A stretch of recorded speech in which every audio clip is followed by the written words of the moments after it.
السلام علیکم ورحمۃ اللہ وبرکاتہ نحمده ونصلی علی رسوله الکریم اما بعد فاعوذ باللہ من الشیطان الرجیم بسم اللہ الرحمن الرحیم رب اشرح لي صدری ویسر لي امری واحلل عقدۃ من لسانی یفقهوا قولی ربنا زدنا علما اللہم فقہنا فی الدین آمین یا رب العالمین۔ 13ویں پارے کا آغاز ہوتا ہے اور اس کے آغاز میں ہم دیکھتے ہیں، ہم جانتے ہیں کہ سورہ یوسف چل رہی ہے اور ہم سورہ یوسف کے اندر حضرت یوسف علیہ السلام کے بارے میں بڑے ڈیٹیل سے پڑھ رہے ہیں۔ اس پارے کی جو پہلی آیت ہے، پہلی آیت کے اندر اللہ تعالیٰ کی دعوت اور وحدانیت کی طرف دعوت دی جا رہی ہے، اور اس کے بعد رسول اور نبی صرف اللہ تعالیٰ نے مرد ہی بھیجے ہیں۔ اس کے بعد ہم یہ دیکھیں گے کہ اللہ تعالیٰ نے رسول اور نبی صرف مرد ہی بھیجے ہیں، عورتوں میں رسول اور نبی نہیں آئے ہیں۔ ٹھیک ہے، آغاز کرتے ہیں۔ وما وما وما ابرئ نفسی ان النفس لا امارۃ بالسوء الا ما رحم ربی۔ حضرت یوسف علیہ السلام ارشاد فرماتے ہیں کہ میں اپنے نفس کی پاکیزگی بیان یہاں پر ارشاد ہوتا ہے کہ میں اپنے نفس کی پاکیزگی بیان نہیں کرتی، بے شک نفس تو برائی پر ابھارنے والا ہے، یہ ہے، مگر یہ کہ میرا پروردگار ہی اپنا رحم کرے، یقیناً میرا پالنے والا، بڑی بخشش کرنے والا اور بہت مہربانی فرمانے والا ہے۔ اب یہ کس نے کہا تھا؟ اس عزیز مصر کی بیوی نے ایسا کہا۔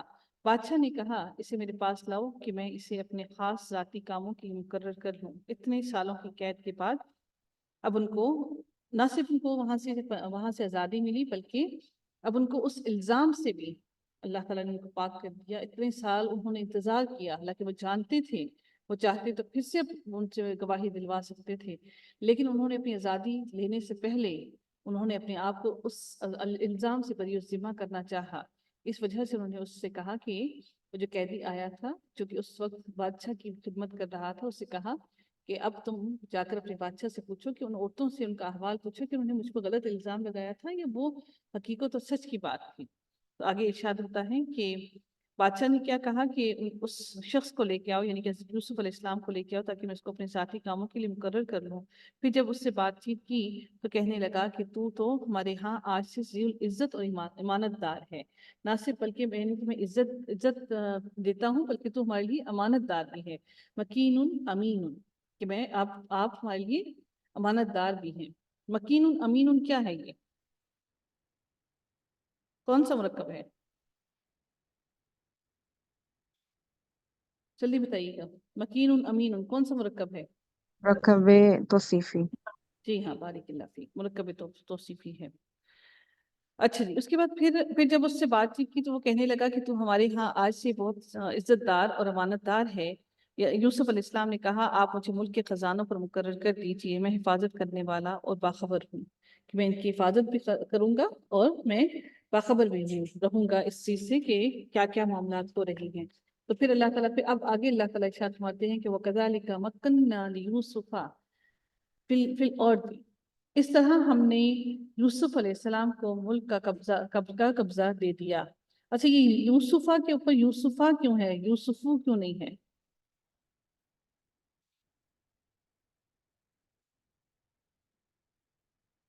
جلدی بتائیے گا۔ لام کی زید کی وجہ سے۔ تو یہ کیا جر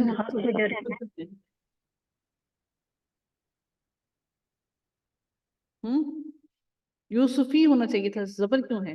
جر کی وجہ سے زیر آنی چاہیے تھی نا، زبر کیوں ہے؟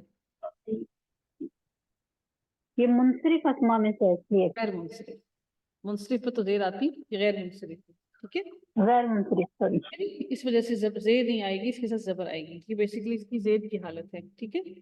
یوسف فی الارض، یوسف علیہ السلام اس طرح ہم نے یوسف علیہ السلام کو ملک کا قبضہ دے دیا کہ وہ جہاں کہیں چاہے رہے، ہم جسے چاہیں اپنی رحمت پہنچا دیتے ہیں، ہم نیکوکاروں کو ثواب ضائع نہیں کرتے، یقیناً ایمانداروں اور پرہیزگاروں کا آخری جو ان کا اجر ہے وہ بہت ہی بہتر ہے، جو آخرت میں اللہ تعالیٰ ان کو اجر عطا فرمائے گا وہ بہت ہی بہتر ہے۔ اللہ رب العزت ارشاد فرماتے ہیں آگے کہ